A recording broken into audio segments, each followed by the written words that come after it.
Selamünaleyküm. Euzubillahimineşşeytanirracim. Bismillahirrahmanirrahim. Ve salatu ve selamu ala Resulina Muhammedin seyyidil evvelin ve ahirin.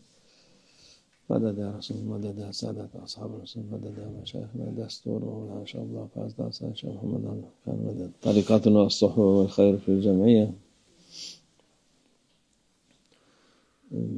Peygamber sallallahu aleyhi ve sellem buyuruyor. Siz Allah'a tevekkül etseniz,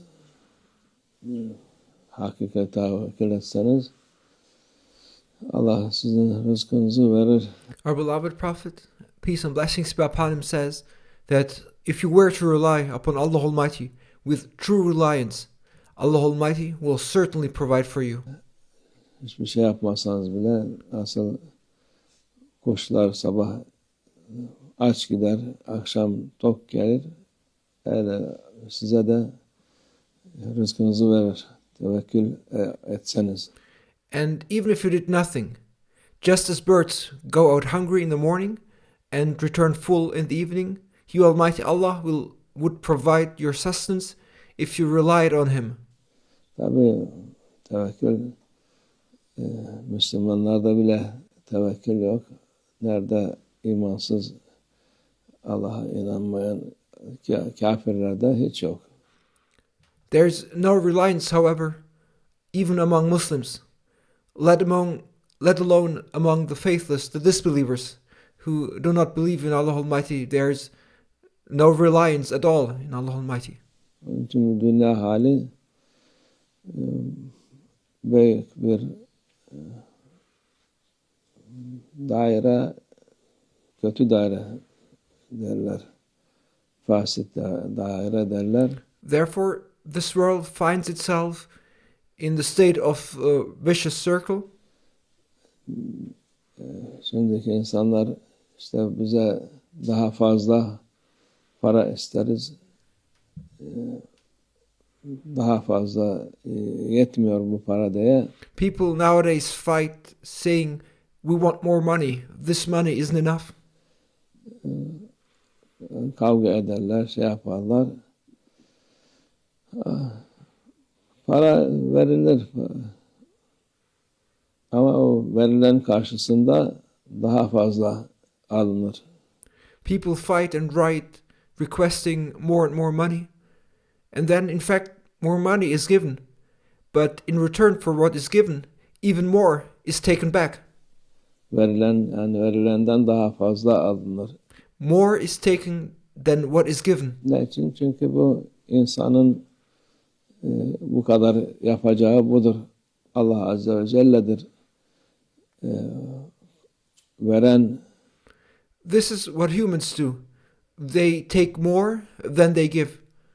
It is Him, Allah Almighty only, who is the one who provides. He is the only one who truly gives. Ona tevekkül edip insanlar tevekkül etse o aldığı paradır, rızıktır, yeter kendisine. Ha yok. If people relied on Allah Almighty, the money and provision they receive would be enough for them. But people don't rely on Allah Almighty. Kıyamet koparır, isterim der, hadi verdik der, sana 100 verir, 200 alır senden.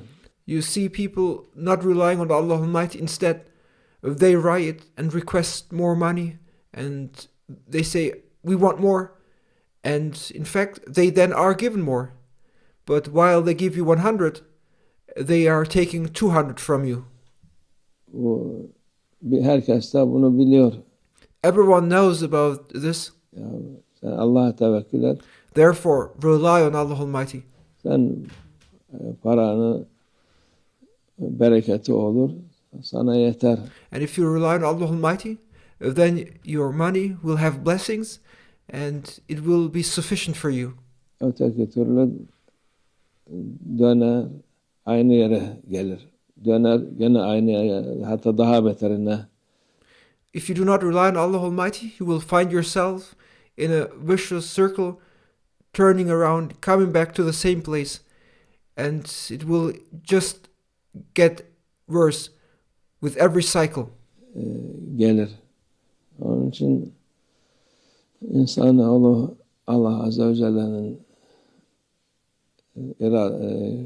verdiği şeyden uzak durdukça, kanaat etmedikçe hiçbir fayda yok. Therefore, as long as people stay away from what Allah Almighty has decreed, and as long as people are not content with what Allah Almighty has given, then there's not going to be any benefit. Fasit de ayrı derler. Bilmem şey, nasıl bu yeni şeyde söyledikleri bilmiyorum da yani döner daha beterine. Döner bir şey alır daha beter olur. And if people do not listen and obey Allah Almighty and follow what Allah Almighty has decreed, then people will find themselves in a vicious circle.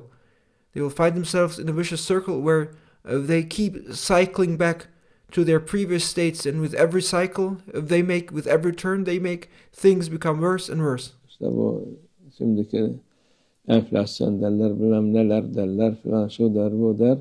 Bu da nereden geliyor?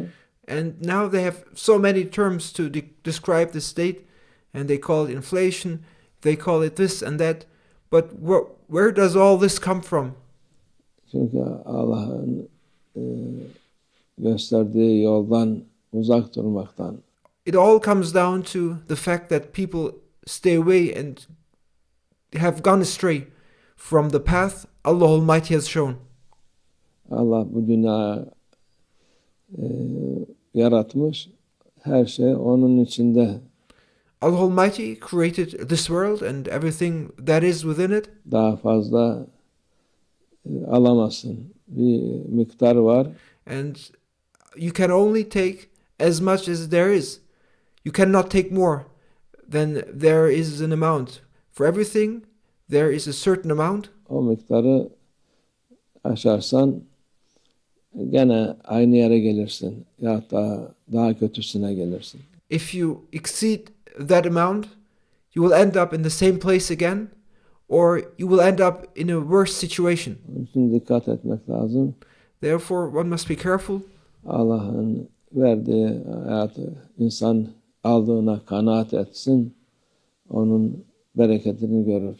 People should need to be content with what Allah Almighty has given. People need to be happy and satisfied with what they receive, and then they will see the blessings of what they have. Öteki türlü dediğimiz gibi habire seni kandırırlar.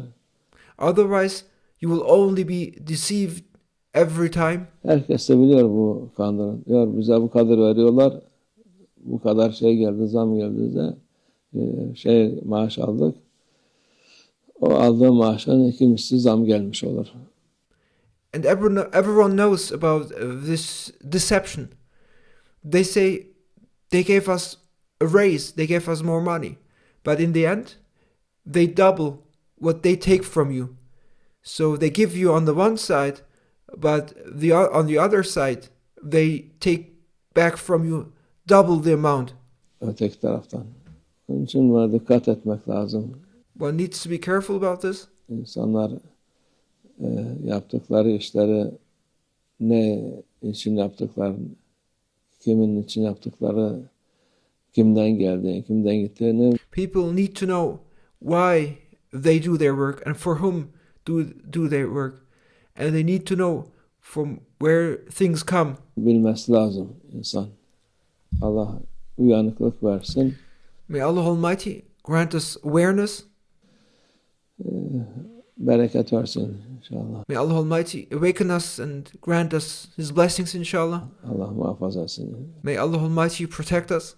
Rızkımızı eksiltmesin inşallah. And may Allah Almighty not diminish our provision, inshallah. Allah tevfik. El Fatiha.